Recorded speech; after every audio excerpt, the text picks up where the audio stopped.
Stalker 2 can be an incredibly brutal game to jump into, especially if you're not familiar with it or you just haven't played since the original one. And aside from just surviving the relentless onslaught of mutants and anomalies, you also are fighting your own fatigue and efficient use of items. Today, I'm going to tell you everything I wish I knew before I started playing, so you can maximize your enjoyment on the first playthrough.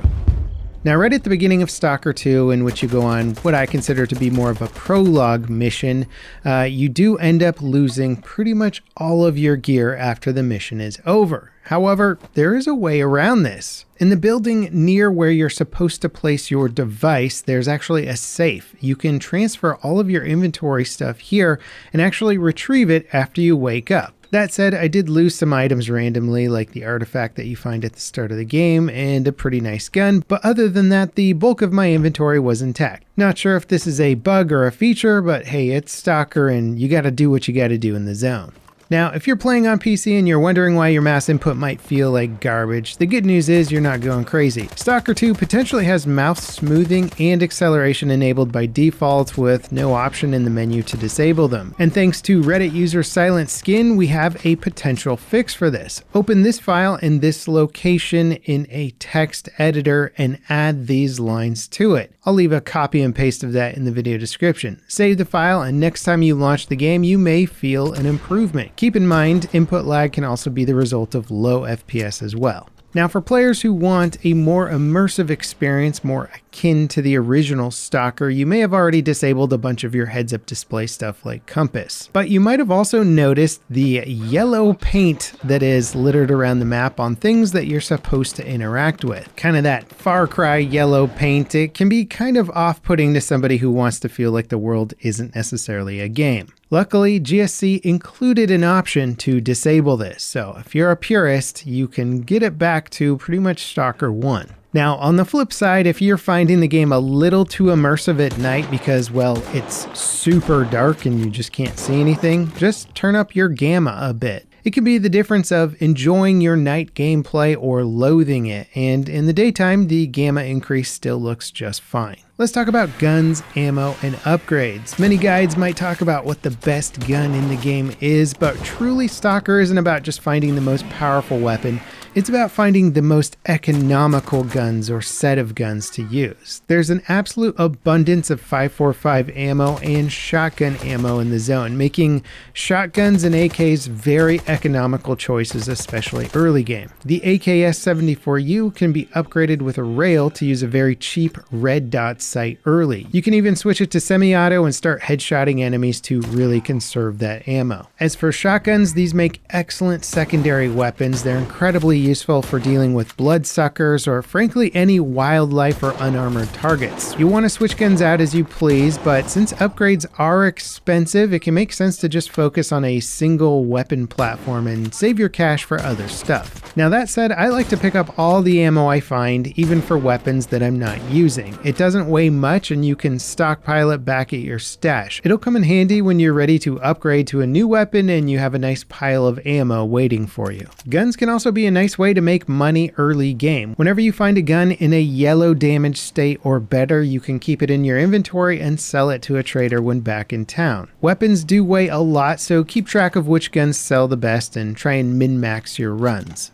Now, in many games, if you're trying to acquire a lot of wealth, it's about finding the best routes for farming gear and stuff like that, but Stalker 2 is just as much about wealth preservation as it is about acquisition. One of the things that really kind of screwed me over mid-game was not taking care of my gear and racking up some massive repair costs that I was forced to pay. If you let your gear get old and really damaged, it becomes less reliable. A gun will jam regularly if it's in the red state. You can test this out by picking up a broken gun off the ground and trying to use it. It'll jam pretty much every mag. And if you let your main gear become significantly damaged, the cost goes way up when you need to repair it. So repair your gear whenever you have the chance. Good quality armor is actually quite rare, so don't expect to just get a new piece instead of repairing your old one. You can further reduce the repair cost on your items by upgrading the items with wear resistance. It's not necessarily a super cool stat to add, but you will be thankful later in the game once you have conserved enough money.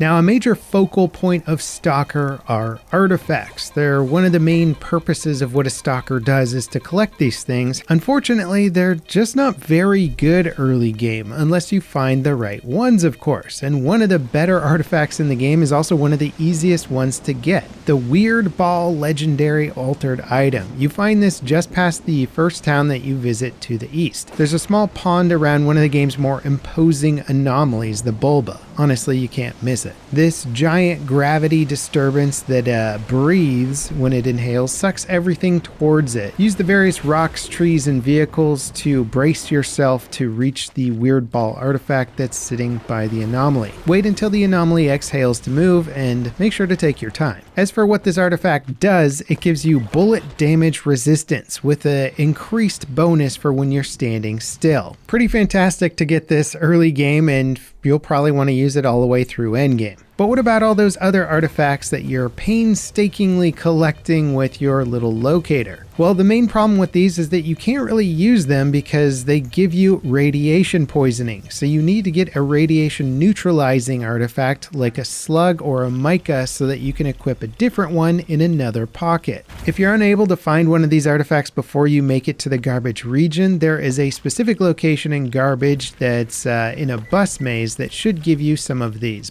Now, a major quality of life issue that you're going to run into will be your carry weight and your stamina. Since you have to run everywhere in the zone and it is huge, the speed at which you move and the rate at which your stamina recharges basically affects how quickly you can play the game. Optimize this early and you can get more done quicker. The main ways to improve your weight is to upgrade your armor and other kit. Many weapons have a weight reduction upgrade that's usually pretty inexpensive. This is certainly worth getting as soon as you can afford it. Armors also usually have a carry capacity upgrade that you can get as well. Once you're able to get some of those anti-radiation artifacts that I was talking about earlier, you can then use artifacts that will increase your carry capacity or your stamina regen. The more you can min-max your weight and stamina, the faster you'll be, the more gear you can bring back on each run, and frankly, the better experience you're going to have. Now, as you will quickly notice, the map in Stalker 2 is massive. This is both a blessing and a curse because, well, you have to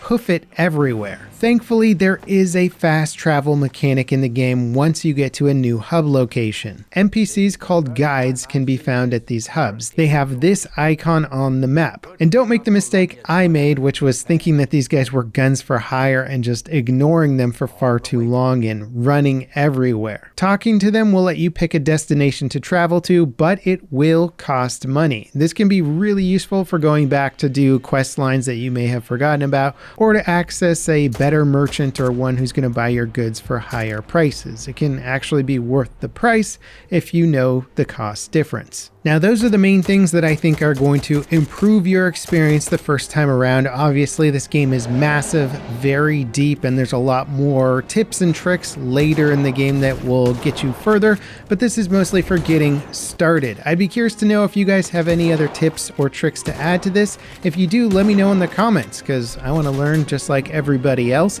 If you enjoyed this video, don't forget to drop me a like, hit that subscribe button to see more content like it, and ding that notification bell to beat the YouTube algorithm with me. Up next, check out my first impressions video for Stalker 2. And as always, I'll see you next time. This is LevelCap signing off.